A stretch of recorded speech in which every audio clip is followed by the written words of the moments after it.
ভাগিনার জন্মদিনে ২০,০০০ টাকার কেক কেটে সবাই মিলে অনেক আনন্দ করলাম। সো হ্যালো এভরিওয়ান, আসসালামু আলাইকুম। আপনারা সবাই কেমন আছেন? আশা করি সবাই ভালো আছেন। Welcome to new my another blog. এই তো আজকে আমার ভাগিনার জন্মদিন। আর ভাগিনার জন্মদিনে ২০,০০০ টাকার কেক কাটলাম। এই কেকটার মূল আকর্ষণ হচ্ছে এটা ২০,০০০ টাকার কেক। আর কেন এটা ২০,০০০ টাকার কেক হলো, পুরো ভিডিওটা দেখলে আপনারা আর কি বুঝতে পারবেন। আসলে সবার সাথে জন্মদিনে কেক কেটে আনন্দ করার মজাই আলাদা। তাই সবাই মিলে আর কি কেক কেটে একটু মজা করলাম। তো এখানে সব বাচ্চাদের আর কি ডাকা হয়েছে কেক কাটার জন্য। সবাই চারপাশে দাঁড়িয়ে আছে আর কেক সামনে নিয়েও আর কি বসে আছে।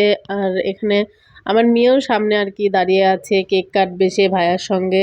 এজন্য অনেক বাচ্চা আছে এখানে, সবাইকে ডেকে নিয়ে আসা হয়েছে আসলে একটু আনন্দ করার জন্য আর কি। সেরকম ধুমধাম করে কিছু করা হয়নি, নিজে